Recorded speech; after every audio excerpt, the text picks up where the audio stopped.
Hello, I am Nate Kunzer, product specialist from Heidolph North America, and today I'm going to show you how to run an evaporation process on your Hei-VAP using the solvent library that comes with your Expert or Ultimate units.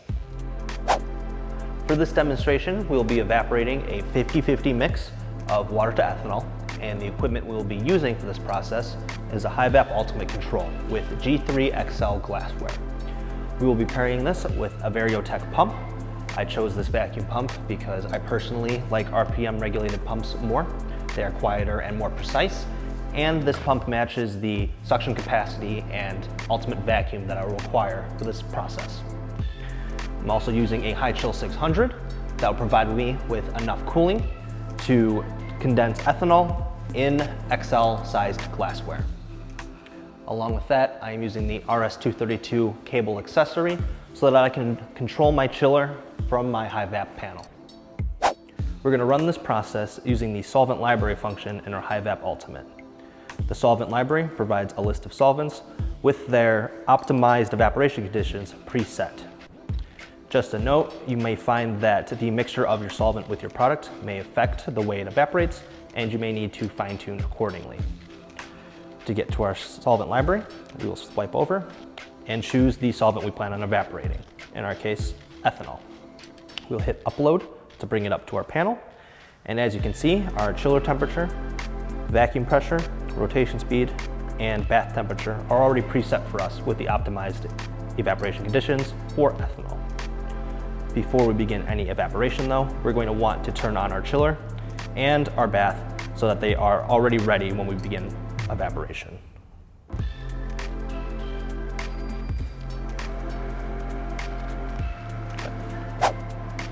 Now that we have just about reached stable conditions, we can begin evaporating. You may notice that my evaporation flask is empty, and that is because I am using the ventilation and replenishment valve accessory.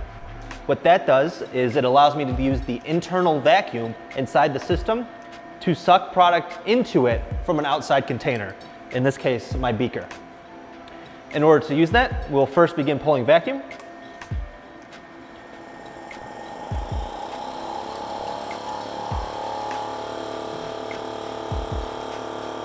And once it begins getting low, we're going to open up the valve, and you'll see liquid begin to fill the flask.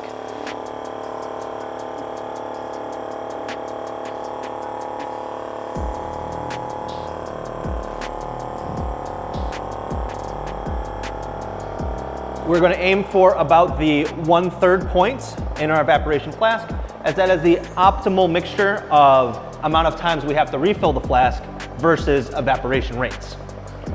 Now that that flask is full, we can lower it into the bath and begin rotation to start the process.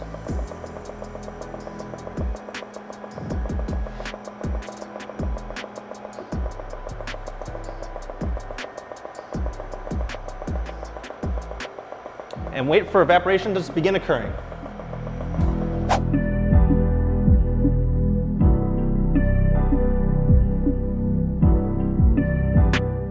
As a reminder, you want to be following the 3/4 rule of your condenser, which means you don't want to see any condensation above the 3/4 line on your condenser. With our condensers, you can see a line drawn for you. If there's condensation above that line, that means you are running the risk of vapor being pulled through your vacuum pump and into your atmosphere. As you can see from our condenser, we're a little low on the evaporation rate, which means our mixture evaporates a little bit more slowly. We could pull down the vacuum just a bit.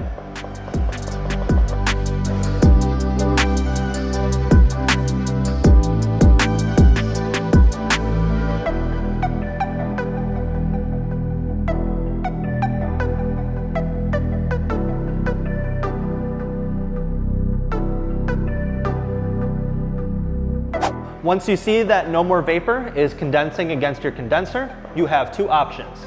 If you have the ventilation and replenishment valve, you can fill your evaporation flask with more product and let the evaporation process continue.